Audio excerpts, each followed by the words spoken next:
Welcome to Between Awesome and Disaster. This is your host, Will Carey. Thank you for tuning in. I appreciate you guys being here as always.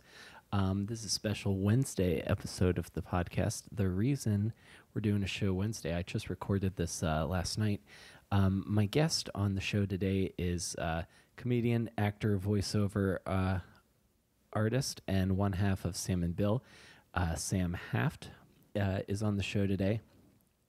Before we get into my chat with Sam, I want to let you guys know that Sam worked on a pilot presentation with my friend, our mutual friend, Tommy Kayne, who hasn't been on the show yet, but I'm hoping to fix that. It is, they are premiering a pilot that they wrote and shot called Taking a Hit. They are premiering it on Twitch. They're showing it 2 times. October 4th on Twitch, 7 p.m. at midnight Eastern Standard Time, October 4th. So that's tomorrow. So if you guys are able to, you are gonna, and you can check the description for the link. You can go to www.twitch.tv/takingahit.tv. That is twitch.tv/takingahit.tv. I hadn't heard of this, but Sam told me about it when we were doing the show, and I'm going to make sure that I don't miss this, so I think you guys should too. So on the show today, Sam Haft. This is a really great, very great conversation for a lot of different ways. I'm really excited to share it with you guys. Sam is a guy I know a little bit. Most of our interactions have been online, but I knew that he was a big fan of anime, and I've been really getting into anime the last couple of years, kind of fully embracing and not being afraid to be the kid that loved Pokemon and Dragon Ball Z as a kid, and really not be afraid of the judgments that come with being the kid who liked anime, which there was when I was younger. And I knew Sam did voiceover, and voiceover is a field I've been very interested in learning more about. So, and Sam was very generous with his advice and his experience. So this is a really great, there's so much great information in this show. So I thank you very much for tuning in, guys, and I'm happy that you guys are here listening. And the other thing with this conversation is Sam, I did not know, is a born and raised New Yorker. My girlfriend I know was born and raised in New York, a few other people, but it's rare to find someone in New York was born in New York, raised in New York. So we have some really great New York talk in this episode, and some great, just some great like firsthand accounting from someone who works in and actively is working in the voiceover business. So I'm very excited to share this episode with you guys. So if you enjoy the show, please tell a friend. We are on Stitcher and Apple Podcasts. If you guys tell someone about the show, add it to your favorites on Stitcher. It helps me. Thank you very much for listening, and you can always go to my website, willcareyisfunny.com. I'm going to be out of the country for about 3 weeks this October, so I will have new episodes for you, but don't fret. Because I'll be back before Halloween. So thank you guys again for listening. You can follow me on Twitter at Comic Will Carey, and if I'm going to be all over Southeast Asia, so if you guys want to follow me on Instagram, I don't mean to brag, but I think my Instagram following is pretty on point. So I'm Will Carey 23 on Instagram. So thank you guys again. And again, make sure to go to twitch.tv/takingahit.tv for Sam and Tommy's pilot presentation on Twitch. Thank you guys for listening. Let's go to my chat with Sam Haft.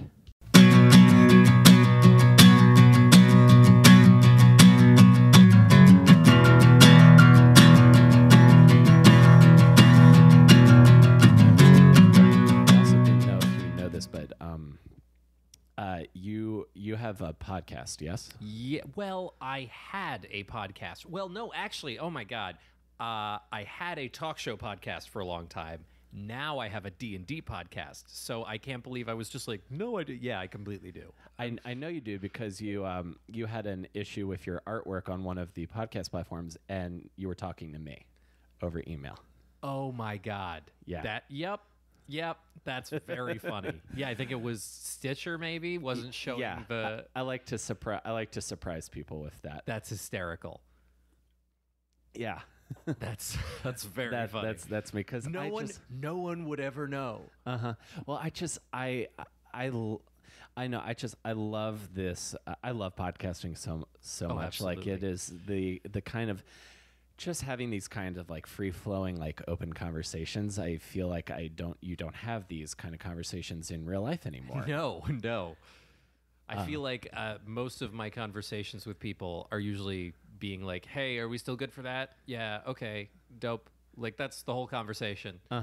It's just like making plans to see each other and then like not talk a lot in person. Yeah. That's what like, I've seen, I can't remember who tweeted this, but it was like one of those like really hilarious, like viral, like pinned post kind of tweets where it's like friendship, like after your 30s is like tentatively making plans that gets canceled every 6 months until you eventually die. Yeah. That's, you know what? that speaks to me. Yeah. Yeah. Do you feel that way? Because I feel like I had a pretty inseparable core group of friends through my high school and even some of my college years. But then once I got in the real world, I felt like my circle of friends got that much smaller. Yeah, I'm one of those people that like just being a freelancer, I try to start projects with my friends because the friends who I don't start projects with, I never, ever, ever see. And so it's really like, part of it is just I'm allergic to free time. I hate free time. Yeah. Free time is garbage. The only thing, as I get older, I have begun to value like the free time of just like lying down and sleeping, but beyond like sleeping or just watching Netflix, like I don't there's nothing that I never want to be just like alone with my thoughts ever. So I feel like when I want to see friends, what I'll do is I'll be like, hey, do you want to do something like with for example, with that podcast, which I'll plug right now, it's called Lost in the Multiverse, and we play D&D. So, I was at the time like making good friends with the other guy who I produce it with, Dash Kwiatkowski, who's a comedian, and we'd been doing like some shows at Comic Cons and stuff, and then I was like, hey, everyone's talking about D&D podcasts right now, and I really love playing D&D, and I would like to start a game again. But what wasn't going to happen was like just an actual social D&D game. That was never going to happen. So instead I was like, hey, let's turn it into a podcast because if it's work, we will regularly see each other and like do stuff all the time. It's a social plan that I turned into work because I just would have gotten canceled over and over and over again if it wasn't work. No, that makes perfect sense. Like just inviting someone to come over and talk for an hour is creepy, especially because Jackie Run just left. If I was just to invite like a woman that I wasn't dating over, just like, hey, you want to have a conversation in my apartment? Yeah, my girlfriend's out of town. Fucking suspicious. Yeah. It's a weird thing. Like, and every once in a while, I'll have a friend who will be like, hey, do you want to just like get some coffee and eggs at a diner and talk? And I'll just be like, yeah, sure. But it feels very old fashioned to be asked to have a conversation with someone, to like meet up and just have a face-to-face conversation. I feel like I have more conversations just kind of loudly walking down the street on my phone than I do face-to-face. Yeah, like those, I feel like there, and even now I feel like there's maybe 5 people I could comfortably say, hey, do you want to go to the diner with? And we're just going to go to the diner and say, oh, what's going on with you? Oh, what's going on with me? Yeah. Otherwise, it's like, I'm kind of like with you. And especially I feel with part of the benefit of the pop culture specific show, because there's so many like Game of Thrones podcasts or like certain, for sure, like pop culture stuff. There is the secret benefit to that, I think, is how many people in your life can you talk about this one specific thing? I don't know if this is the same for you, and I think this is going to be the recurring motif.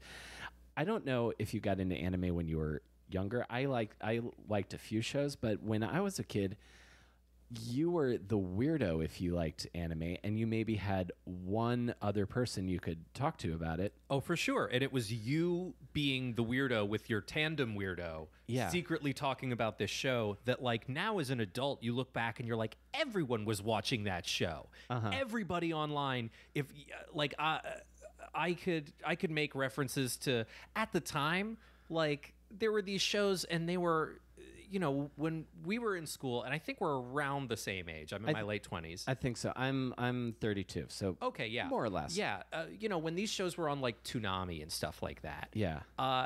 We were all watching them, but we all kind of thought that we were like the only 2 or 3 people that were watching them because we grew up at the tail end of when nerds were still made fun of before nerds decided to control the world and cyberbully everyone off of the internet. Right.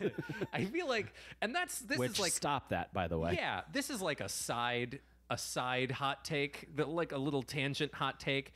But I kind of feel like the anti-bullying campaign that was going on when we were kids really only benefited mean nerds. Like, I feel like the only people who didn't get bullied were the people who, like, kind of probably should have.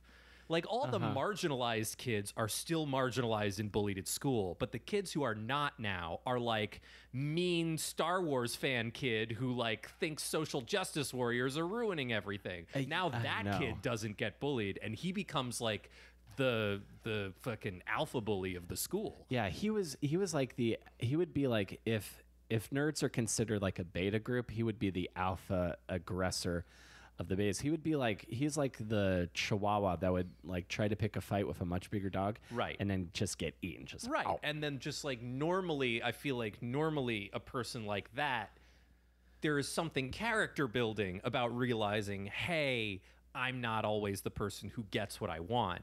But now I feel like the people that the general sort of the anti-bullying campaigns of when we were kids really got the benefit of all that were just kind of like the entitled straight white guys. And it wasn't the kids that were getting bullied for being gay or kids that were being bullied for being minorities. Like, it's really just the kid who was being bullied for playing D&D who's now like just super fine now, and now he's the jock of the school bullying everyone else.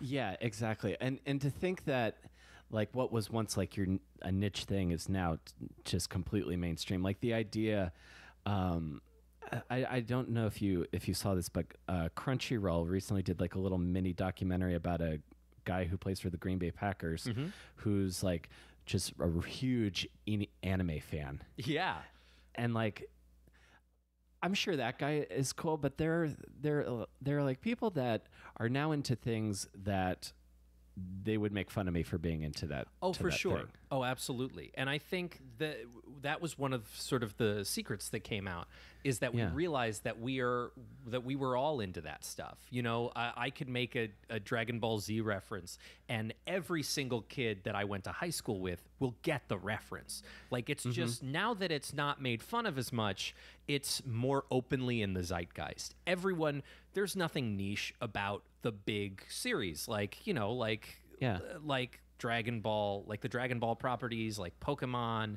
like Nintendo franchises.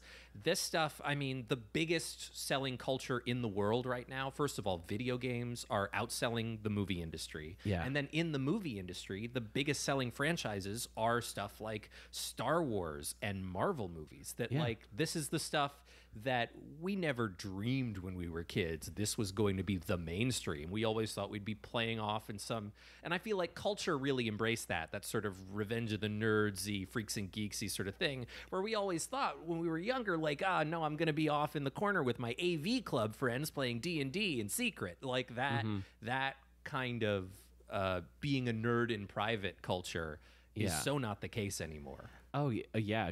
And I think that is part in case, and maybe not at the at a larger level, but there's so much of the entertainment business is niche now. Like, that's how I think you begin a following. Like, I was talking with I was talking with Schaefer the Dark Lord. Do you know him? Yeah, I actually know him very well. He's great. I love. He's such a cool dude. His new album is amazing. I haven't listened. That's with Vince Vandal, right? Yeah, it is so good. It's like some of his best stuff. I could go Check on it out, and on. everyone. I could go on the Department of Darkness. Yes, Schaefer the and he's Dark also Lord. like for the con world, which Schaefer and I have participated in together quite a lot. A lot of people who frequent cons as guests are just the worst people in the world, and Schaefer is one of just the best dudes.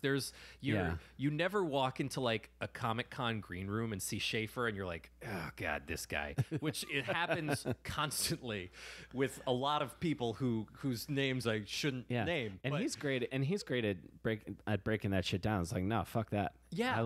I love that about him. So I kind of forgot what my now I remember what my point was. So when we were talking about like when he was transitioning into rap and he would grow this little audience in this microcosm in this one section of the internet before Nerdcore is the thing that a lot more people are saying, or like the news is saying. I mean, he is arguably one of the fathers of the genre. I mean, it's him, MC Lars. I've had him on too. Yeah. He's great.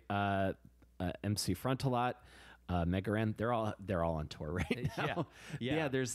That's my Mount Rushmore for that kind of and music. the crazy thing is like Nerdcore got so big that it then went back and started influencing like just mainstream hip hop. I would argue that with no Nerdcore there would have been no Childish Gambino. Like I could see that. when Donald started making music, it didn't sound like mainstream hip hop, it sounded like mainstream Nerdcore. Yeah. It was very much all about that super tight internal rhyme, and very much like coming from that culture of being like a weirdo and making music about being a weirdo and the weird stuff you like, and I think that was a big part of it. Yeah. So I agree with you. So I'm doing hot takes tonight. No, this is great because like you're one of those guys. Like I don't think we ever have spent too much time together, but I always like. I think the most interaction we had is we kind of bonded over my several failed attempts to see the Tonya Harding movie in its entirety. That's right. Do you remember this? Yeah. Because the first time I tried to see that movie, and I'm blanking on the name. I, Tonya. Thank you. Yes. The first time I tried to see it at the Angelica, there was a crazy guy that instigated a mass stampede out of the theater, and I thought I was in a mass shooting. Yeah. Which was terrifying. That's so terrifying. I would say probably for like 3 months earlier this year, I was experiencing that every time I went to the movies. Like I would see like a weird guy and I'd be like, am I going to die today? And it happens. I don't know. Like I'm a generally anxious person, and I'll just have kind of a phobia for like half a year. It was flying for a while, which sucks because I have to fly a lot. Right. Where it would just be like every time during takeoff, landing, or turbulence, I'd be like, now is when I die. And then ultimately I'd get over it every time a few months later by just going like, if I die, I die. And then that's kind of where I'm at with flying. Right? Yeah. And so that was me with flying. And then for a while it was a movie theater shooter. And like it occurred to me, I saw the new Michael Moore movie earlier. Fahrenheit 11/9. Yeah. And by the way, I think it's really great, and it's kind of like a horror movie, even though it's a documentary. It's terrifying. It's a terrifying movie. Mm-hmm. But going into the movie theater, I was like, "Is this the day that some like MAGA guy is gonna walk into a theater and be like, 'Fuck Michael Moore, I'm gonna kill everybody'?" Right. It's a weird thing to think about now, and it's just like society. On a societal level, there's like a weird kind of mental illness traveling around with all this shooter stuff. I was talking with Jackie about this the past couple of years leading up to the last presidential election. There's a real shift in tone where we're all kind of on edge, I feel, continuously.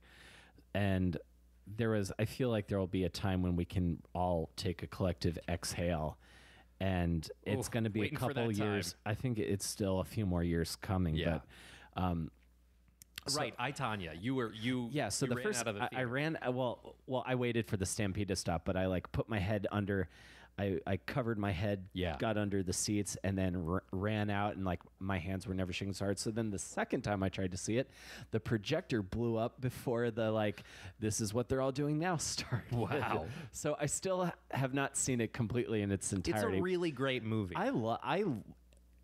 In the two pieces I've seen it, I really like it. And so and a really ambitious iRobot prequel, I think. Yes, or like a really ambitious like Apple's like first like humanoid android. Yes. Like I know that Japan is working on the AI robots. And I think that Apple is that'll be the first one, the iTunes. Yeah, maybe.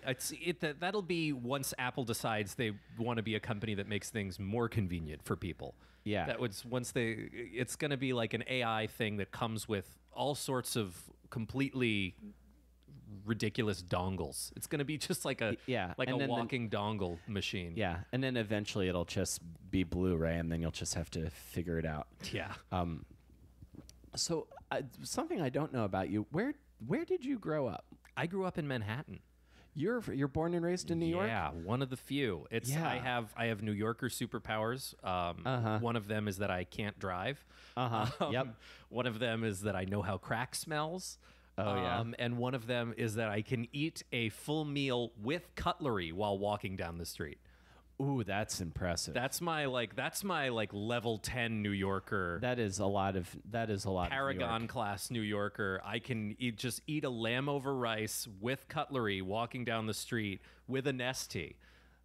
There is a secret to it, and it's that the plastic bag it comes with, you put one loop around each of your wrists so that when you it spills into the bag.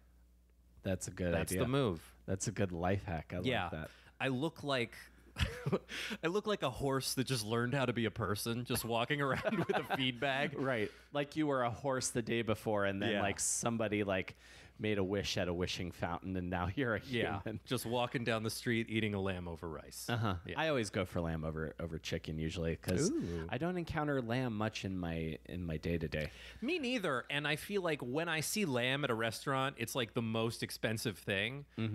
But there's something that kind of tickles me about lamb being like the cheapest or most expensive thing I can eat. Yeah. Like it's either like the most totally kind of pedestrian street food thing, or it's like, oh, I'm in a steakhouse and the lamb costs $75. Yeah, there's no like Applebee's burger, lamb burger or anything like that. And if there was, it would be disgusting. Atrocious. Yeah.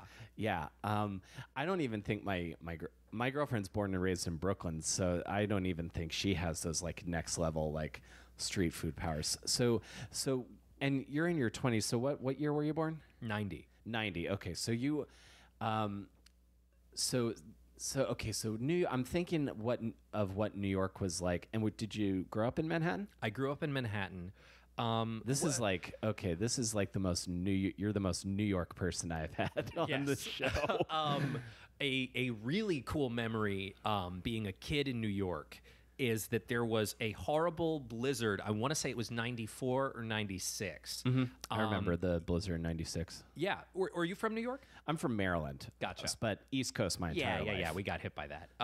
And it completely shut down the city for a foot. Like, it wasn't one of those things where I feel like the snowplows are super on top of stuff now, and they just weren't at the time. So all of Park Avenue was completely iced over, and I walked over to Park, and I was just sledding down. You know, Park up in the 90s where it has that like intense slope. Yeah. I was just sledding down that slope of just like a completely non-functional Park Avenue. Wow. That's like my cool, unique New York. I so want to have like a desolated New York experience. You know like what? That. The only other one was right after Sandy, after the blackout. Because Sandy happened right before Halloween, and so Halloween that year there was no power in Manhattan below 23rd Street, and so at night it was a completely dark New York City, which is something that like doesn't seem that weird to say, like, oh, New York at the dark, but like there's lights everywhere, and the amount of light pollution in New York, even at nighttime, it's never dark in New York, and the complete pitch blackness of just everyone's in costume. Any place that's open is lit by candlelight. It was just the most surreal. I was like, this is never going to happen until like we're hit with a missile. Like this is the only time this is ever going to happen again. Yeah, absolutely. On a clunky transition, were you here on 9/11? I was. Yeah. Well, what was your experience? I was in school, and some of the kids, High school? I was in middle school. Middle school. That makes sense. I was in middle school. You would have been too. Yeah. And I knew that some of the kids that I went to school with had parents that worked in the Twin Towers. I think there was one student I went to school with whose parent died, and there were a couple others that made it out.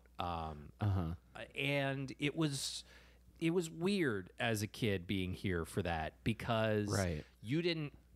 Even as an adult, I feel like I would have taken it exactly like I did as a kid because it's just. You have no point of context for that, experiencing that in your life. So it doesn't feel real even when it's happening. So to just like walk outside and be like, oh, that's weird. There's like a collapsing building. It doesn't register to you as like, this is how you react to it because it's something that's completely unprecedented. Yeah. So it's one of those things where there was just like a profound numbness on New York for days and days and days. Yeah. That's what my girlfriend's experience is of that. Is she could tell the story much better than I could, and it's not even really my story to tell. But the key moments I remember she tells me are that the pizza place by her apartment. She grew up in Prospect Heights when it was not the best neighborhood, right?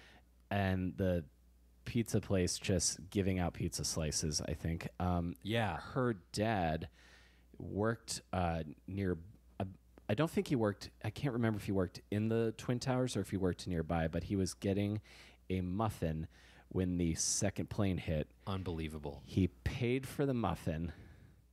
He got back on the train to go back to Brooklyn to get her, and the craziest part of that story is that this is after the first plane hit and he's buying a muffin.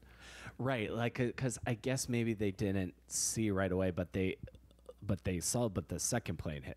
Yeah, so that's wild to me. Like that guy, he's another person with New York superpowers. Is that one plane hits the Twin Towers and he's like, God, that sucks.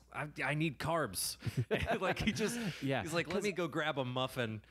Well, see how this settles out. Yeah, and I might be completely getting it wrong. I'll ask her the details next time at some point. But that is a really terrific story. Yeah, but I'm thinking about like you mentioned there's like no frame of reference for that. Like, the only thing I can compare it to, this is going to be odd memory, but I remember in one of my history classes them saying that when you think about like when the first European settlers came to America, and you have never seen a boat that looked like that. Yeah. So what frame of reference do you have? It's almost like it doesn't exist.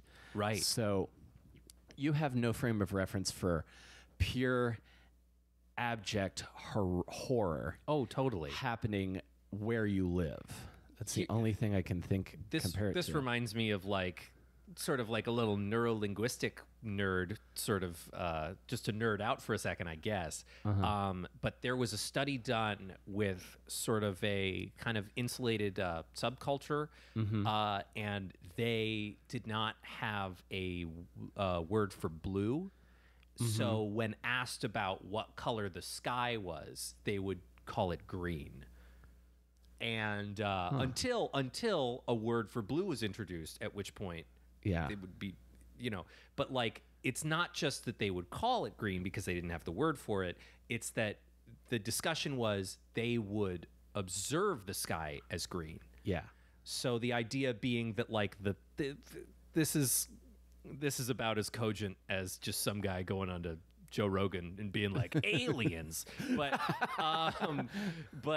the idea being that like the way that you communicate about something or don't communicate about something has a huge impact on just the way you experience life around you, because it's all your brain. You're just a walking computer who just like hasn't seen that equation yet. Yeah. And then you just, okay, I'm putting that's on the hard drive so I can reference that later. Yeah. Okay, so you're It's kind of weird that your brain has to go, okay, 9/11 bad. Now I know. Like, but it's true. Like there is, and I think that happens with people when they experience loss for the first time, like loss of a family member or something like that. Right. I feel like there's a lot of numbness that happens before it really sinks in, and then from there on out, you know, when you lose someone close to you, then you just experience it immediately. Yeah. Or even like in advance, but I think there is the first time that I lost like a close family member, I was like, oh,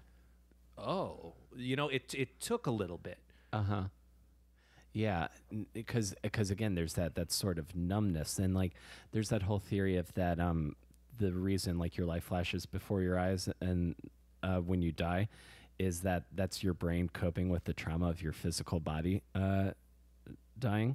So there's this idea of like, I'm completely disappearing into a rabbit hole here, but there's this like, this idea of that's like how you're processing. Yeah, that's really interesting. I feel like now we're turning into just like sloppily quoting like part of a popular science article that we both read. Well, this is like the most closest to the. If this gets any more into Joe Rogan's wheelhouse, I might have to start doing MMA. Yeah, I'm gonna shave my head and tell people about DMT. Yeah. So what I'm curious though, like when you were in like middle school and in high school, would you consider did you know that you were gonna want to be in the entertainment business? Oh, absolutely not. Well, what was the path leading up to that? I didn't know that I was going to be involved in it the way that I am. Because I've looked at your website and you're like a legit working professional, and that's very cool. I ultimately like I wear a lot of hats because I didn't know other people that like if with like stuff like graphic design or video editing and like the little niche stuff or music even, like I just wanted to do stuff and I didn't know other people that were doing it that could like show me how to do it or do it for me. So I was like, nah, better figure this out. It's very punk rock. Yeah, very DIY. Right? Yeah. But when I was in middle school, when I was like a kid, I was like, I want to be an architect. That was my thing. Really? And it was from a purely artistic perspective, because I feel like there are kids who get into architecture from like a sciencey, mathy point of view. But for me, it was like kind of an aesthetic thing. Like I thought it was I liked buildings and how they looked and looking at them and so on. And then I went from there to sort of more of a graphic design path, specifically like animation. Yeah. Back when Flash animations were getting like really big in that wave around like 2000. Like back in like the early Newgrounds.com days, like I was getting super duper into at the time Macromedia Flash, and so like I was like, I'm gonna be a Flash animator and I'm gonna just animate all kinds of like cartoons and stuff, and that's my plan A. And then I was like, my plan B is law school or medical school or something, which is like the dumbest I could. If it was my plan A, there's no way I would have gotten into law school. Like I was not a good student. Did you go to college in New York? Yes, 3 times to 3 different. I am a triple dropout. First, I went to college actually in White Plains at SUNY Purchase, and then this was around the like 2008 financial crash. Right. So this was just in the wake of that. The state schools got hit really hard, and a lot of them closed departments. So I got into the dramatic writing program, which was like a BFA program where you would learn like playwriting and so on. And then they were like, hey, we're closing the program. Do you just want to be a theater major? And I was like, nah. And so then I dropped out of SUNY Purchase, and then I went to Eugene Lang at the New School for a couple years, and then I dropped out again at that time because like I was starting to really work and like get acting jobs and stuff like that. Always a good reason to have to. Yeah, and I got to a point where it was like, if I have to choose one or the other, what am I doing the other one for if I'm already getting the work? Like I want to prioritize like actually living my dreams. Yeah. Rather. And than what kind of that. stuff were you doing at the time? At the time, around 2010, I started working with like College Humor sometimes, for example. Like I was their parody Eminem voice. Okay. When they would do like, here's a parody of an Eminem song or like whatever, I would do that sort of stuff. So this is in like 2008, 2000.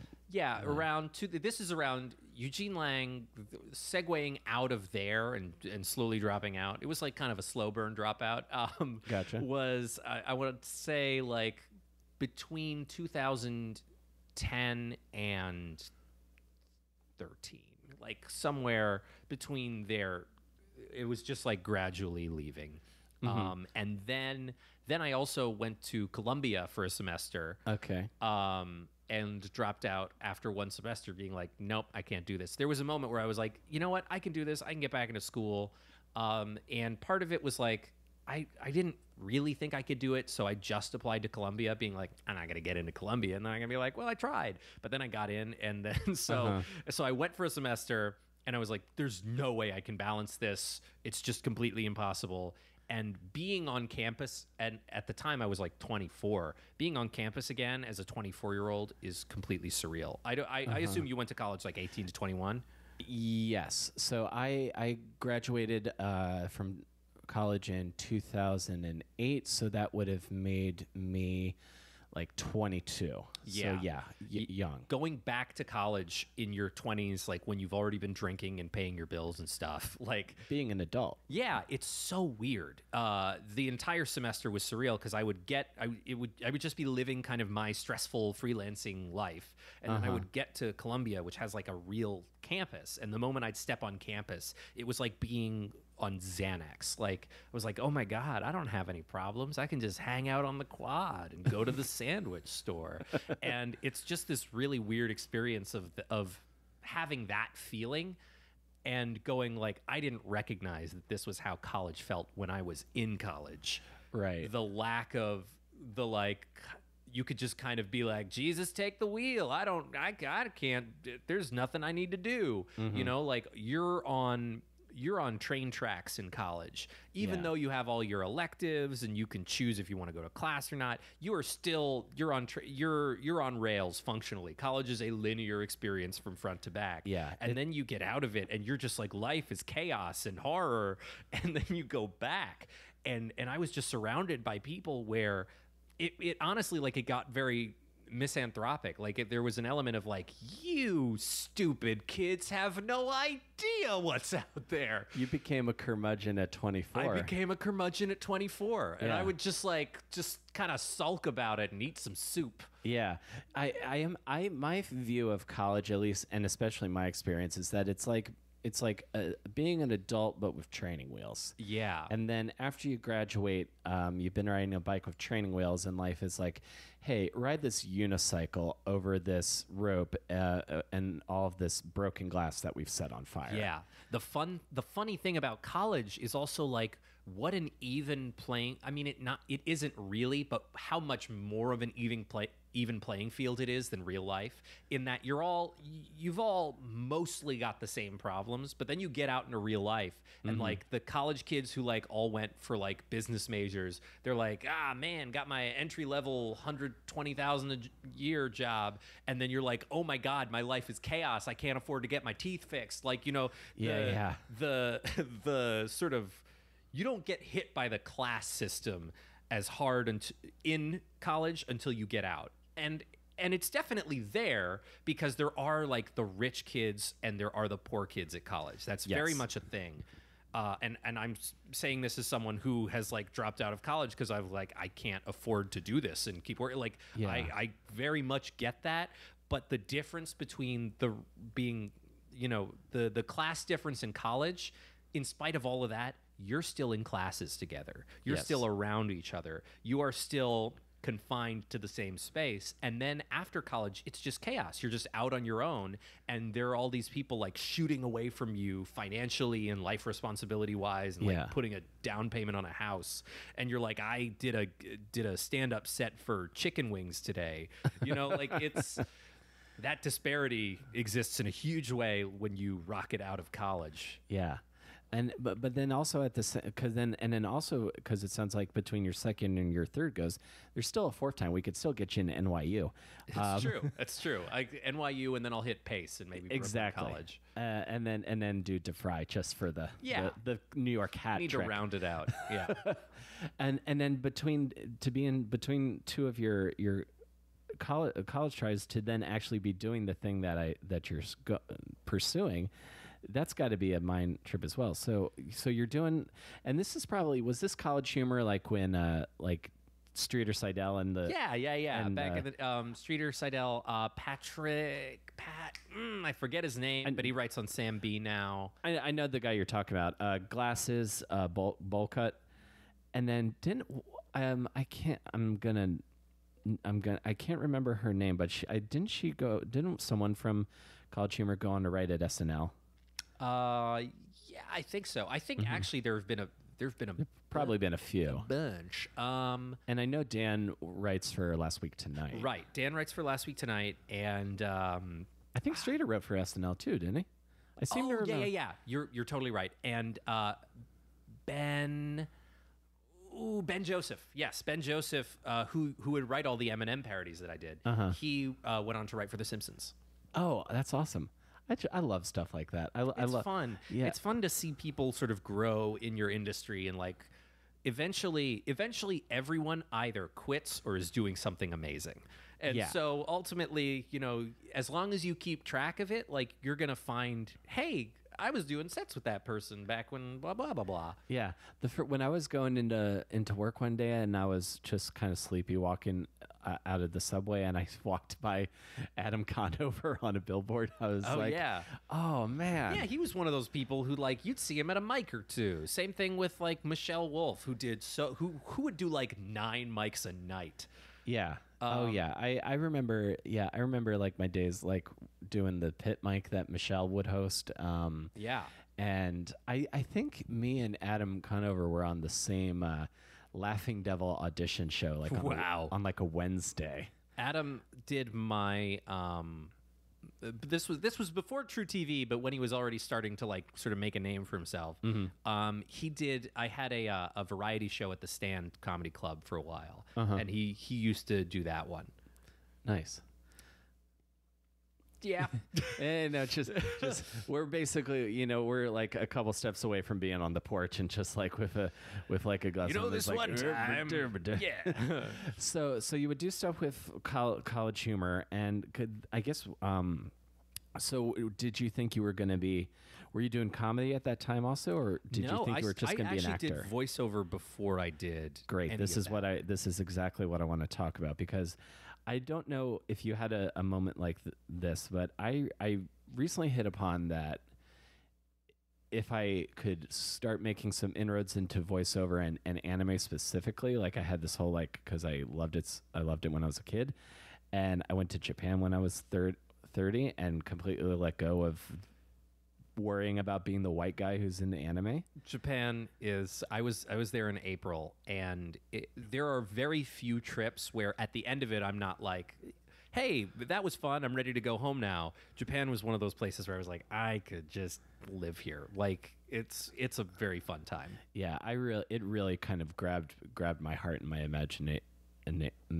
imagination quite a bit. So and when you started, what voiceover did you did? How did you get in? How did you get into it?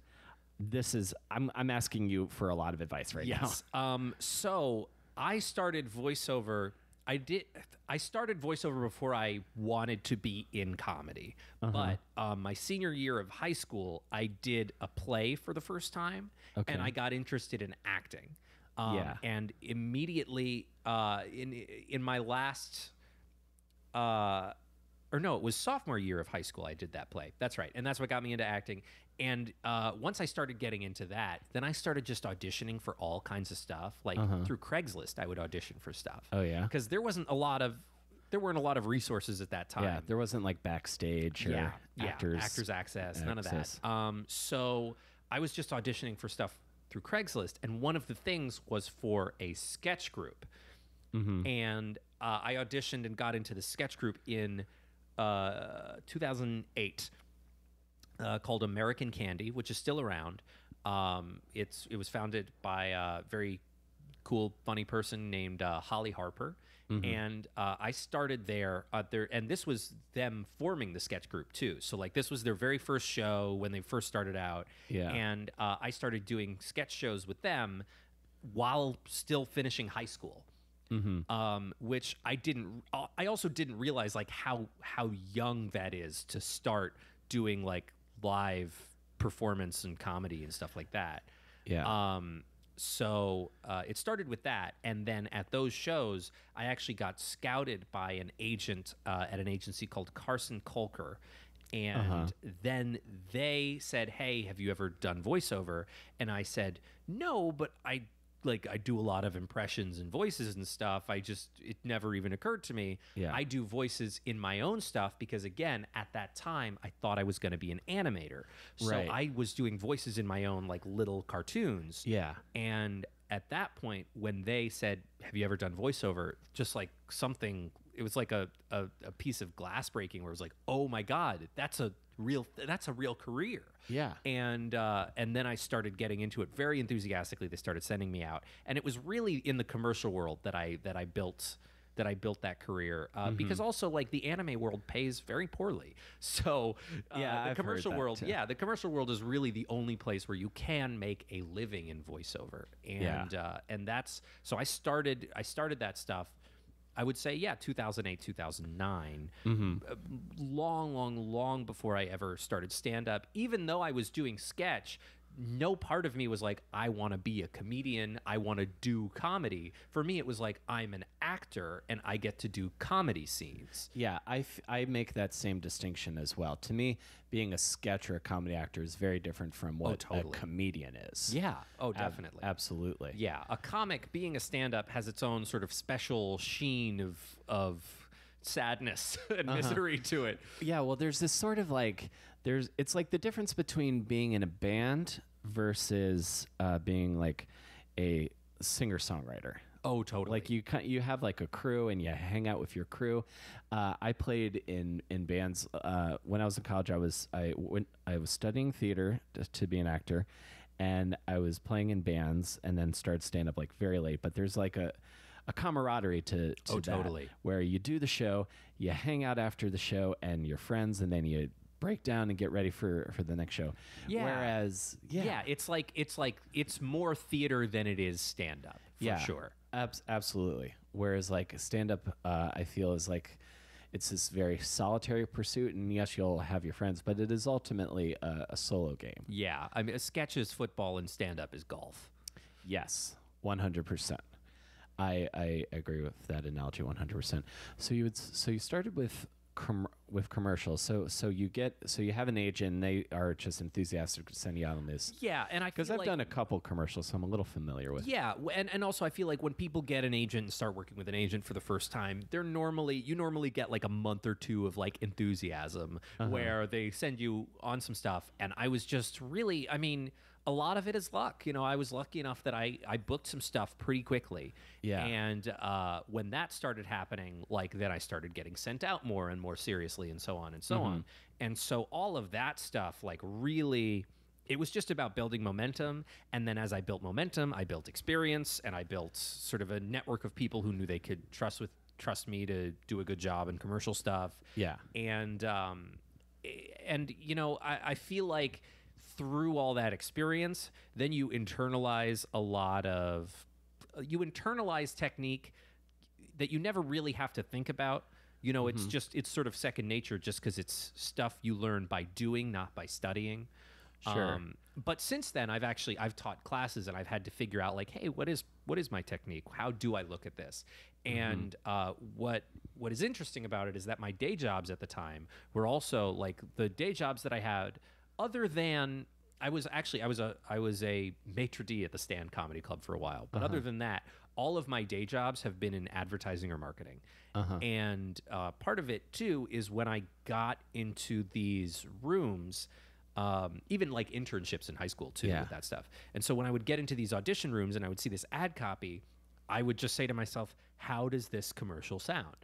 It's it's not how am I going to read this? It's not how should I say this line? It's just imagine what the final commercial sounds like and do that. And it was about breaking that down into, well, how do I know what this commercial sounds like just by looking at the copy? And that is ultimately what I based a lot of sort of the pedagogy of the technique stuff that I ended up teaching people for a few years, of just knowing what sort of commercial demands what sort of voice. And also there's just like a lack of people who are good coaches in voiceover for the most part, because a lot of people who are voiceover coaches have been coaching voiceover for like 25 years, so they haven't been on an audition in 25 years, right? And so they haven't been consistently having to book work for 25 years. It's just like, it's a mess. You should not trust that person to tell you how to audition in 2018. You want to talk to the person who is like working and also coaching. So what are like some basic technique things that you would teach people? Okay, this is good. So it's going to take me a second to remember this because I haven't taught like a group class in a while. But I had like a whole spiel. First things first, you can hear a lot more physically when you speak than one would assume. Like a smile is audible. And if you need to do something warm and friendly, you need to smile in the booth because you can hear when you're not. It is something that, like, I couldn't tell you what a smile sounds like, but I could tell you on the phone, if I'm having a conversation with you, I could tell you if you're smiling or not. Because the human brain is a magical thing, and you are used to having conversations with people face to face. Yeah. And sometimes they're smiling and sometimes they're not, and your brain learns how to tell the difference. It's just one of the many ways in which your brain learns how to tell if someone's in a good mood or not, that you're speaking to. And one of them is a facial expression, but one of them is also internalizing how they sound. So, we're pattern recognition machines, and ultimately it's about that. Another thing that I teach is what I would like to call the staircase, which is when you do a list of, call it 3 things. There are lots of lists of 3s in ads. You do it like a staircase where there is the highest pitch, the medium pitch, and the low pitch thing. Where let's say the 3 things are berries, nuts, and grains. You would say of a cereal, well, the thing about Honey Bunches of Oats is it's got whole berries. That's the first staircase. Whole berries, dried nuts, and I said whole before for berries. Let me just say dried, and whole. This is not a real commercial. Oh yeah, no, and grains. So your voice You're slowly descending. Yeah. It's got berries, dried nuts, and grains. Berries, dried nuts, grains. It's a slow descending of a staircase. It's just the most fundamental and easy way to differentiate a list, because what you don't want to do is sound like you're reading. And you sound like you're reading when you don't differentiate them, when you sound like you're listing stuff. It's got berries, dried nuts, and grains. When I stay on the same pitch, it sounds like I'm reading off of a piece of paper, which whenever I'm reading for a commercial, I literally am. Yeah. So much of voiceover is about not sounding like you're reading. Yeah. And that ties into, again, how is this commercial going to sound? It's not going to sound like a guy reading off a piece of paper. Right. So the staircase thing is a big one. Evocative phrases is a big thing.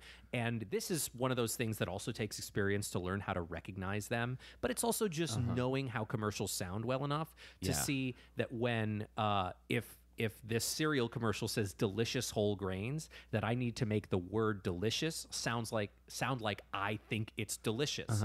That's an evocative word. I have to say, and with delicious whole grains. Yeah. I have to really. You got to put yourself into like, I love this cereal and I'm going to tell you about it. Yes. There is I don't remember what the commercial is for, but it has the evocative phrase intelligent indulgence.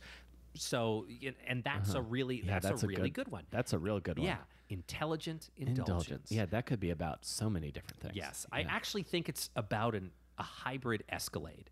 the Cadillac Escalade Hybrid. Oh, It's that's- intelligent indulgence. Oh, that's a great line for a car. The first thing I thought of is that it was like for like Halo Top or like some sort of like Yeah. decadent dessert. That's really what I was healthy. thinking. Oh, but actually, speaking of desserts, when you read for a dessert, if it's a dessert for a family, you read it friendly. If it's a dessert for a person to have alone, you read it sexy. That's a thing. You have to read it a little horny. You're right, right. You've never seen an ad for like Dove singles that is not the horniest voiceover you've ever Oh my god. heard. Oh my god. Any kind of chocolate, it sounds like whoever is reading the copy is just like especially if it's a low calorie single person dessert, because there are two kinds. There's also like that kind of like yo play friendliness of like, don't worry, you'll lose weight and wear the sundress. But then there's also that like, oh, you're being naughty, but it's not that naughty. Like so that is it's a real direction where like a lot of food commercials will dip into sexiness. A lot of obvious stuff is like makeup commercials will do it, some car commercials will do it, but food commercials are the really surprising ones that dip into sexy a lot. Yeah, that makes perfect sense. Yeah. Another dichotomy is whether you're speaking to a group or speaking to a single person. Yeah. There's, how I'm speaking to you is different than how I would speak to a group of you. It's just a way of projecting, and it's just sort of a way of sort of mentally projecting your rhythm onto a large group of people. There's, the presence of a smile, or the lack of a smile, or the opposite of a smile, the smirk, which is how you show sarcasm, which is just like a smile that is not in earnest. And then there is whether you are inviting someone into something. See, I'm remembering all the stuff. Then there's whether you're inviting someone into something, like, hey, come on and do this with me. Or whether you are telling someone from a place of authority, hey, you got to do this. So it's about whether you are being... if you're on equal footing with them, saying, let's do this together, or whether you're on footing above them, saying something like, Gillette, it's the only thing. Like, a lot of stuff for a lot of very, like, men's aimed stuff is with a bit of a smirk with, to one person, because you're treating a man for insecurity, saying, are you insecure? Maybe you need a Gillette razor. I know better than you. Yeah, this is confirming some of the thoughts I'd had about how advertising works. Like, advertising is an incredible addressing that addressing insecurities. Or is there a version of that for if you were talking to a woman? Yeah, I mean, or something aimed at a woman. Yeah, but ultimately that's less my experience, because personal grooming products rarely have a gendered voiceover that is not the gender of the person that it's aimed to. That's true. Specifically with personal grooming. With other stuff like makeup, it goes either way, like all that stuff. But personal grooming is very gender specific. Yeah, you don't want. I imagine a woman would not want a man telling her what personal grooming to use, and vice versa. Yeah, and no one's. You're not going to see a commercial where it's for like a Venus razor being like, "I'm your Venus." Like it's never going to happen. I'm your fire. And that's. We could get into sort of the residual kind of gender issues of like the pink tax in advertising and all that stuff. Yeah. We don't have to, but let's just say like it affects voiceover a great deal. I imagine so. Now, does any of this translate over to when you are doing a character, when you're like doing like a character piece or like a role in a show? A little bit. I definitely apply the same methodology of saying to myself, how does this character sound? Instead of saying I get to do it, imagine it and do the thing that you imagine. Ultimately, and it's a weird and subtle distinction, but instead of saying, hey, what are these, let me just read these sides in a naturalistic way, in a way where I'm just sort of taking the words as they are. It comes from a different place. It comes from saying, I know. It doesn't just come from saying, I know this character. It comes from saying, I know what this show is. I know the tone of this. I know how anime feels. I know how this anime feels. Yeah. And I know how they're going to want a villain to fit into this. So how does this villain sound? I will tell you, and by doing it. Gotcha. So it really sounds like you're making a lot of your own choices. Yes. Based on I mean, I'm sure the craft of it as well. Like, I don't know if you ever like took acting classes, like Uta Hagen or Stanislavski, that stuff. Nothing too technique based, but definitely the classes that I took in school were ultimately, I would say, more useful for screen acting in that they revolved around stuff like make actable choices. That is less the case in character voiceover work.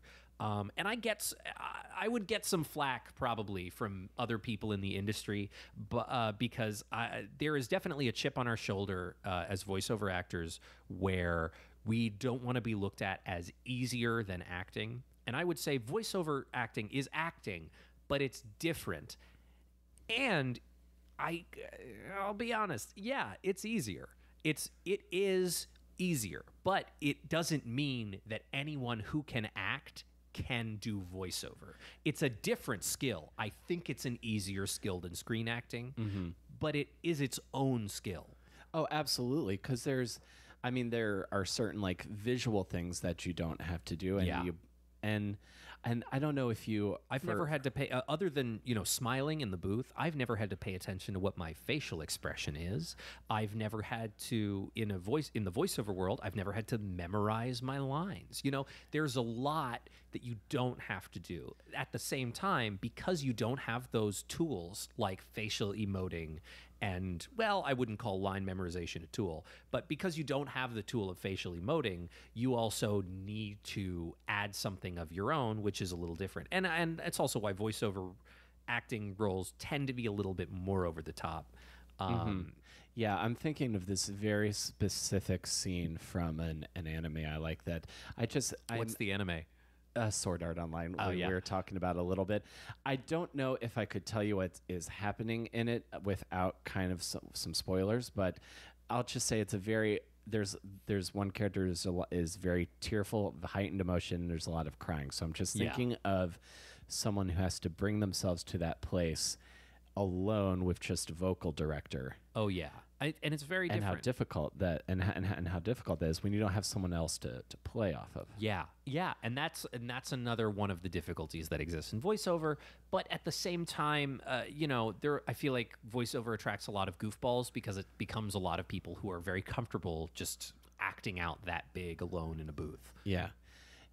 In your experience, and feel free to tell me you don't know at this point do you think classes are worth it if I have a little bit of craft from performance and a degree? So are classes worth it? Yes, but not for the reason you think. Okay. Classes are worth it because in many cases, they're some of the only chance you get to meet casting directors who you should know.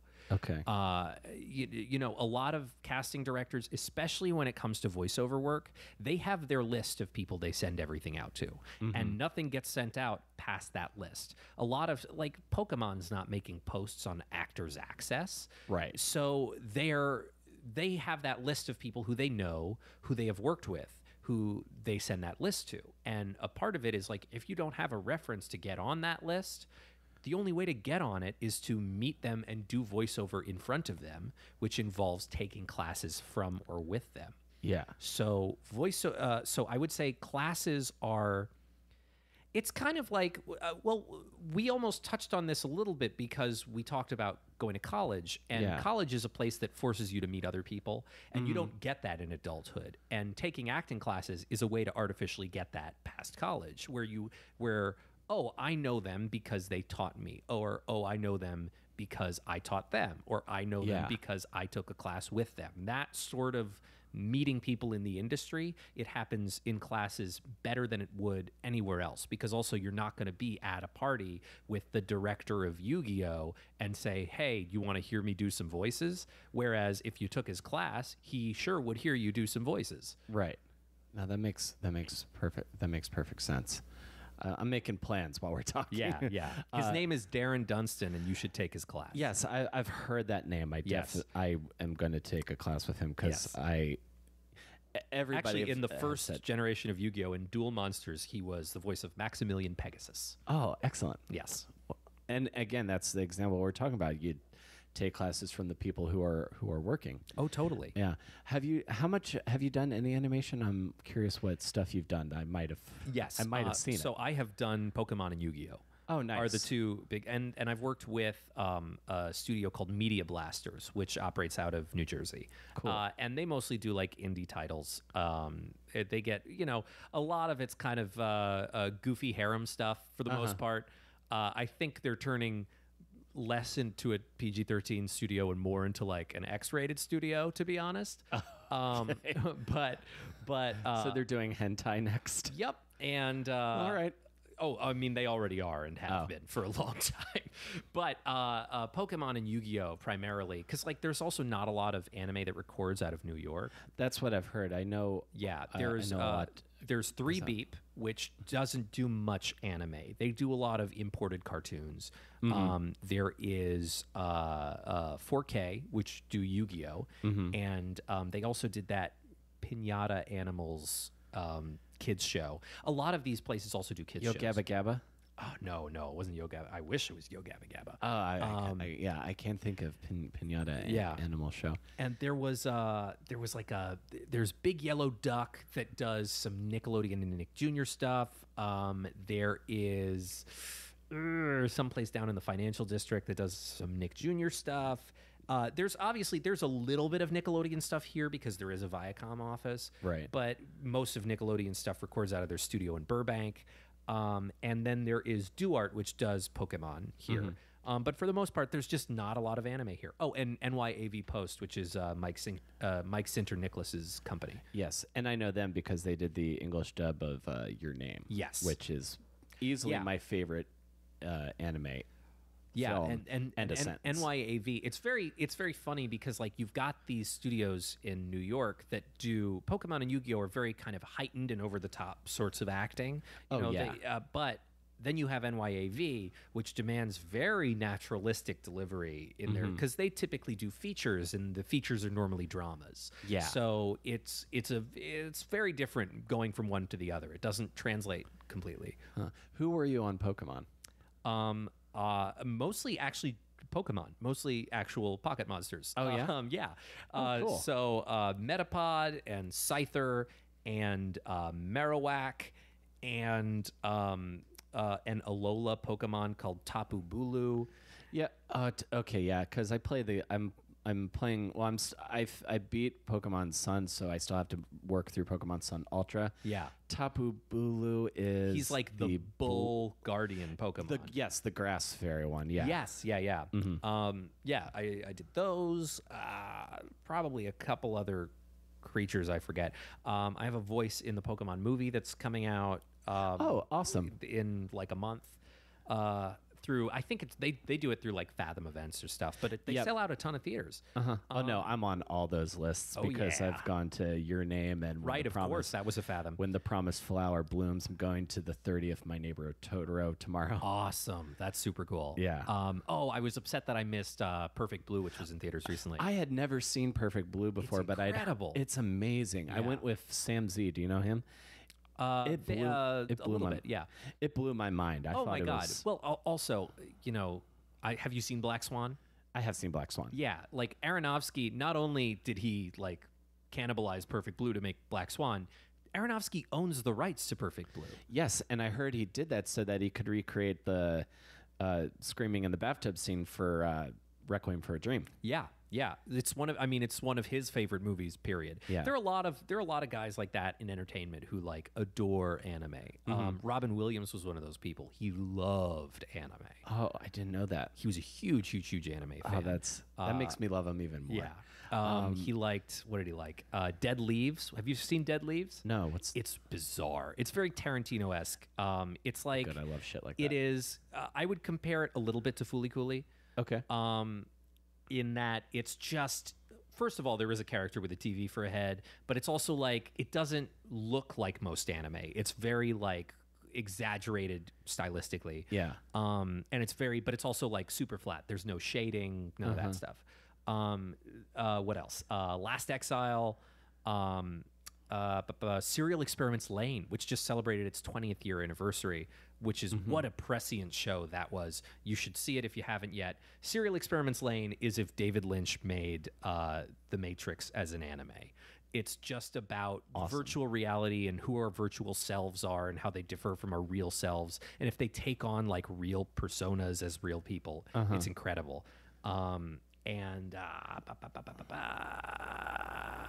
Evangelion, right? Evangelion.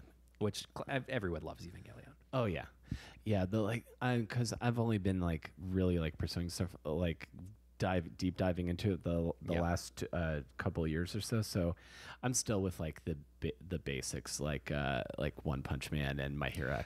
One Punch Man is so good. And oh my god, so good. I haven't watched much of My Hero, but I did see the pilot and I loved it.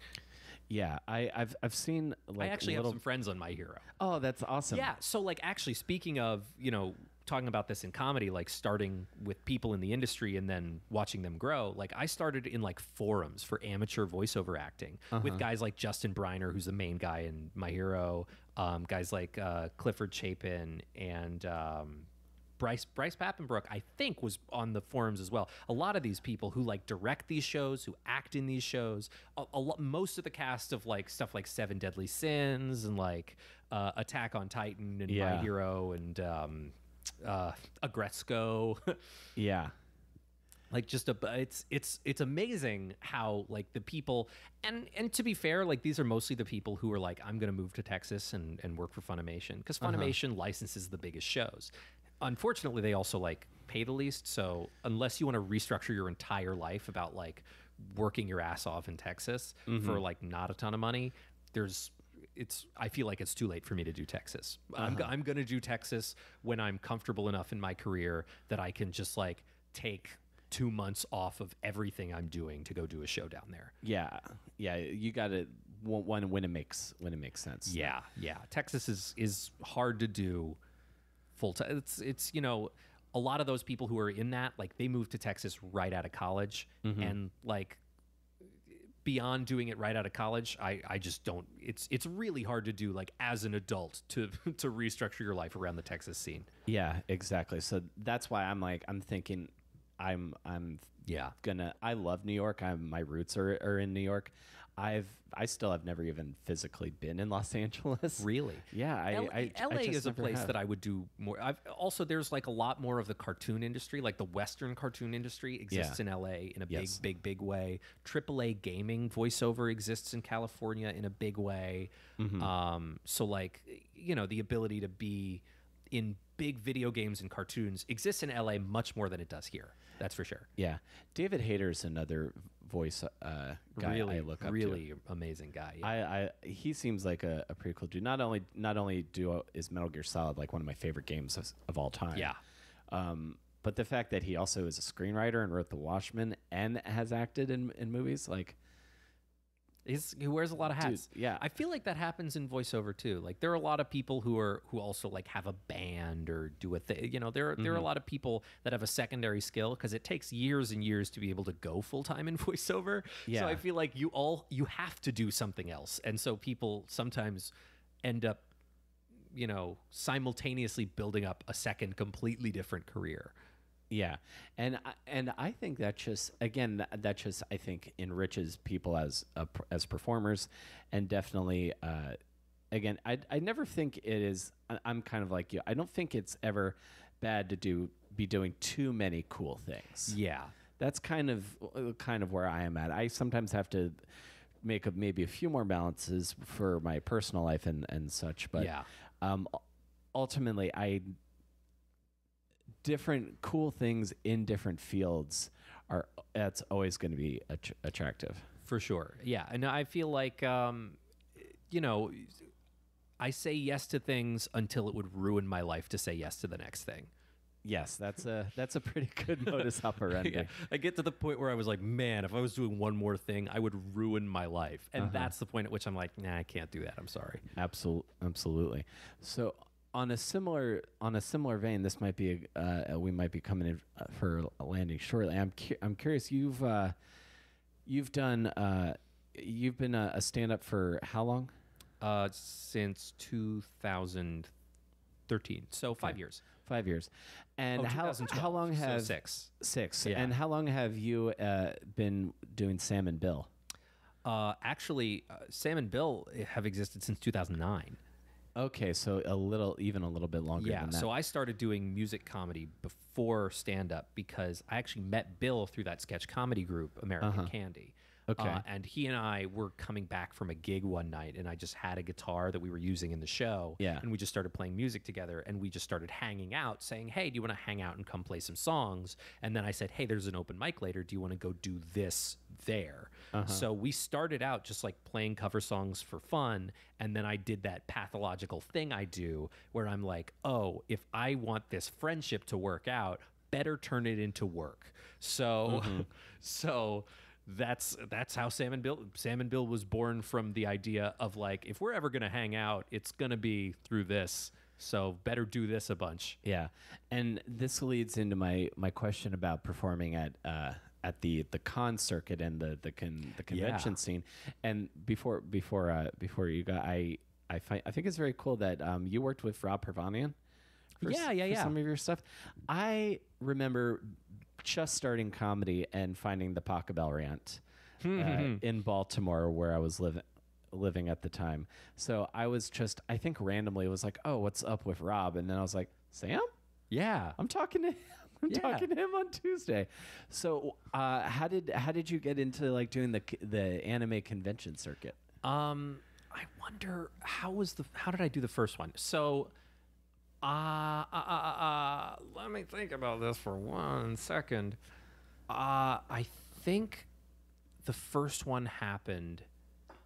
Oh, I know why. Because a lot of the people in voiceover that I came up with were starting to get con bookings.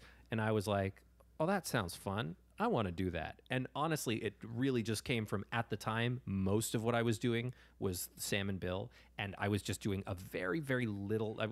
I hadn't done much anime stuff at the time. And so like I was new in that. So I thought, oh, you know what will really bolster my application to be a guest is if I'm like, hey, I do some voiceover in this, but mostly I can be the entertainment. And so working my way up the con circuit was interesting because it was also like, you know, the cons that everyone's familiar with, certainly being a New Yorker, like, oh yeah, New York Comic Con and like stuff around the Northeast, like MagFest and stuff like that.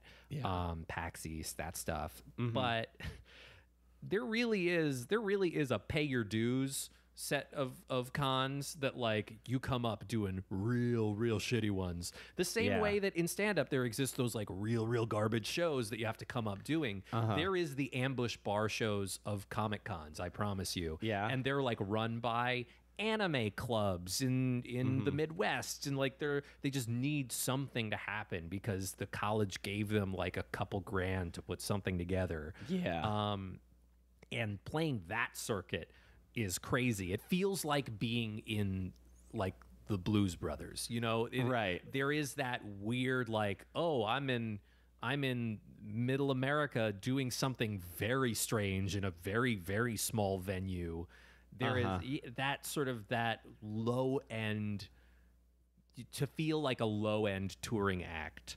At those cons. And some of them are really great and some of them are really not. And it's really just because like at that level there isn't a lot of quality control. So there are some anime clubs who have like college-based cons that are like really together and they've been doing them for years and years, and they're some of the best shows you could do. And then there are some that just like they got some extra money this year, so they're just gonna try and fly out like a prop master from like Hellboy 2 and be like, that's our guest of honor. Now, come on, guests, show up and do some stuff for free.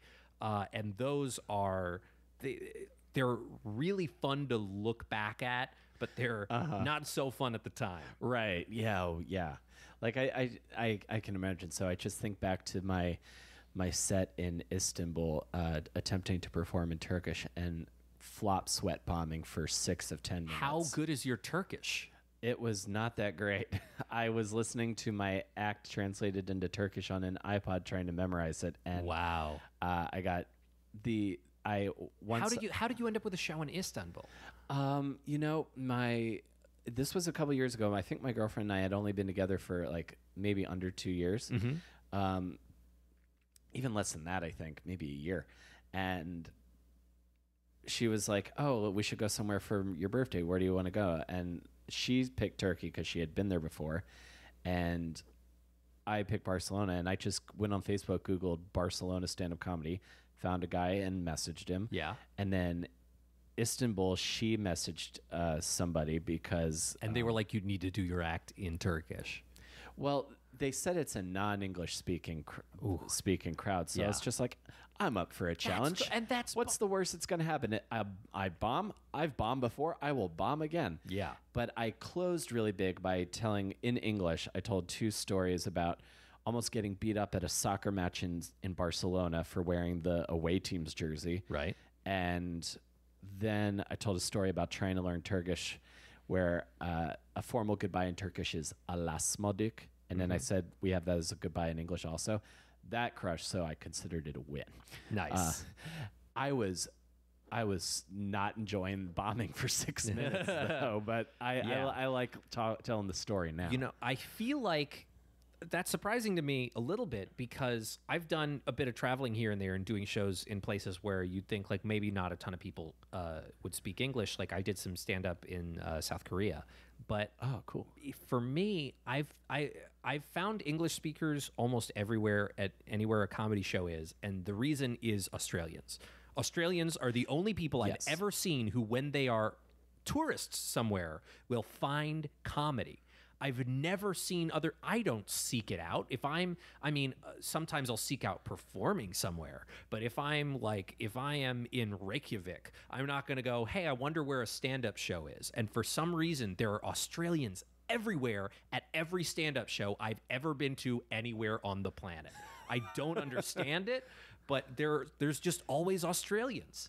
I think there must not be a lot of stand-up comedy in Australia, with the exception of like the people who become big stars. I think, but they have such huge comedy festivals there too. I know, and I think I have no idea what it is. I think there's just a deep affection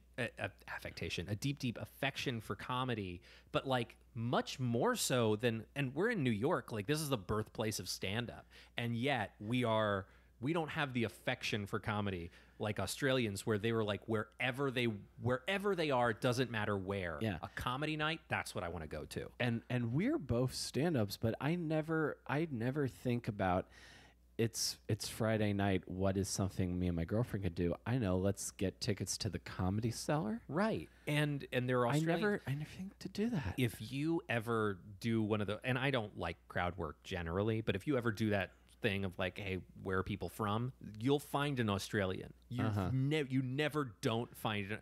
There are so many Australians at shows that like I have specific Australian crowd work. Like I would never. I'm not a crowd work person. I don't like doing crowd work, but I'll always have a line for Australians because they're always there.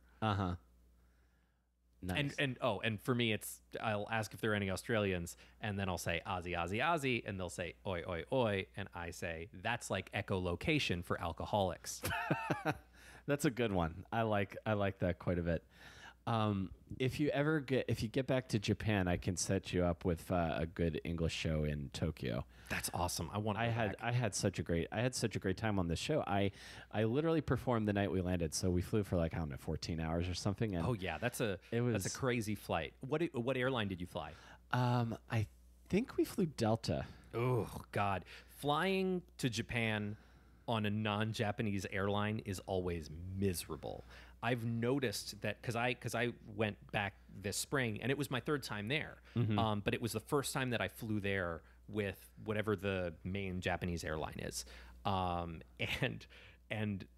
coach was pleasant. Coach, it was like my first very pleasant long coach experience.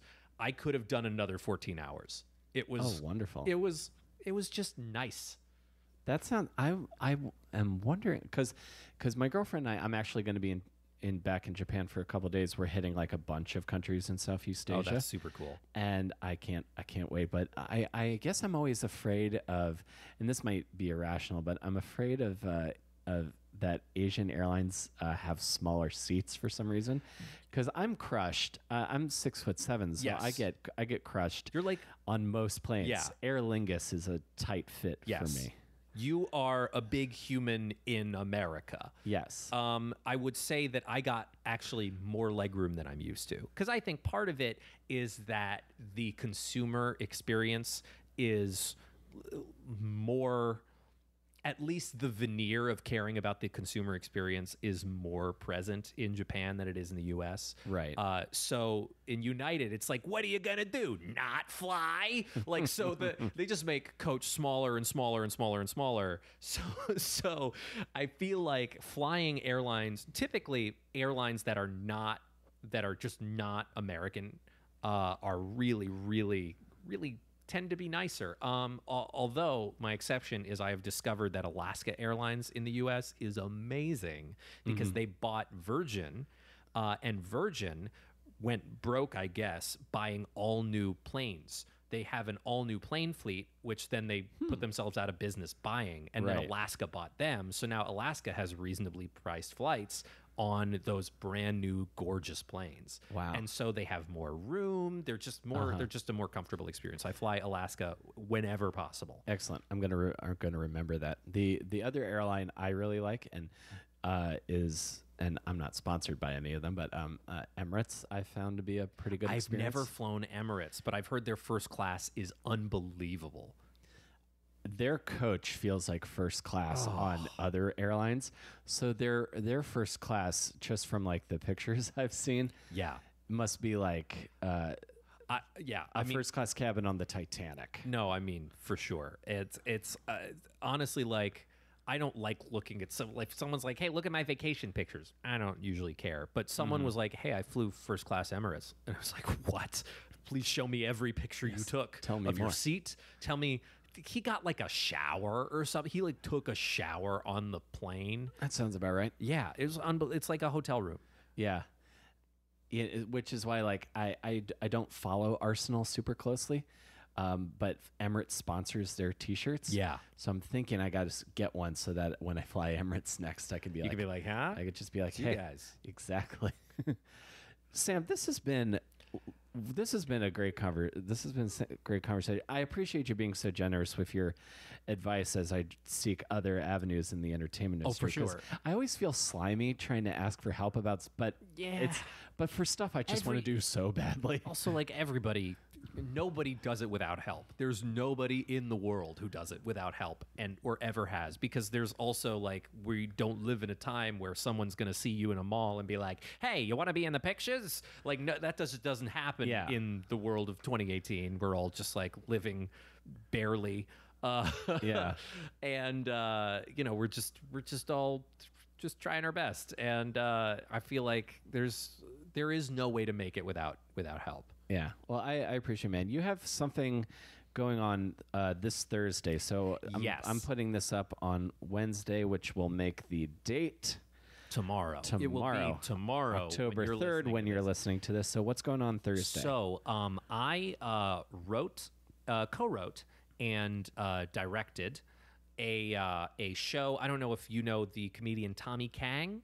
Yes, I do. Yes. So he grew up teaching his family's invented style of Taekwondo in Canarsie, Brooklyn. I think I might know what this is. Continue. Yes. So we created a pilot, and we shot one super cheap for like $12,000, which is, trust me, it's shocking, because we built like a fight club, and there's like action scenes. This is an action comedy. Nice. We're very much inspired by, the previous generation of like action comedy cinema of like sort of Jackie Chan, that sort of deal. Yeah.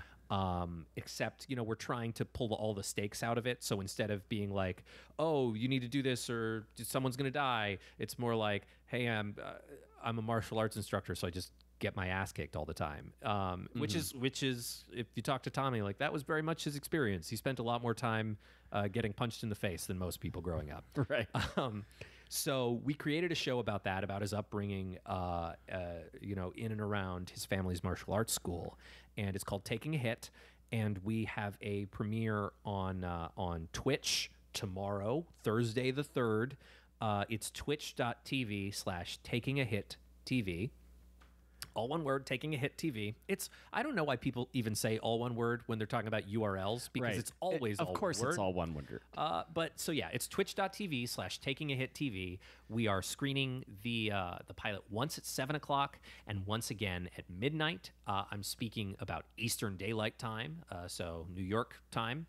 Yeah, it's not going to stay online after that because we're still in a bunch of festivals and stuff like that. So we're not just going to leave it up. Totally. So the only time to see it is 7 o'clock or at midnight. And we really would love it if you would tune in.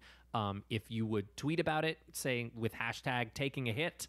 We're really trying to sell this show, and it would be great if we could. And if you say nice stuff about us, it just helps us do that. So please watch and please say nice things about us, even if they're lies. Excellent. And that is Thursday, 7 p.m.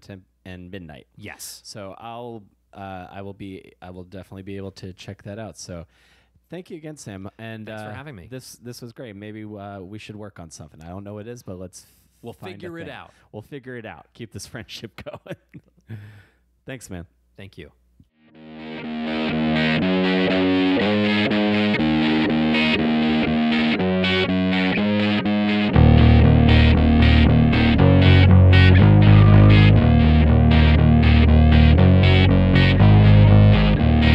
Thank you guys so much for listening. That's our show for the week. Again, make sure to check out Sam and Tommy Kayne's pilot debut on Twitch, October 4th at 7 p.m. Eastern Standard Time and midnight. I'm looking forward to seeing what they've made because Sam is a really creative dude. He's very generous with his time, with his information, and I enjoyed talking with him. So thank you guys very much for listening to this. If you enjoyed the show, please feel free to tell a friend, share it on Apple Podcasts and Stitcher. If you add it to your playlist, that helps me out. So thank you very much again for listening. I'm on Twitter at ComicWillCarey, and I will see you guys next week between Awesome and Disaster.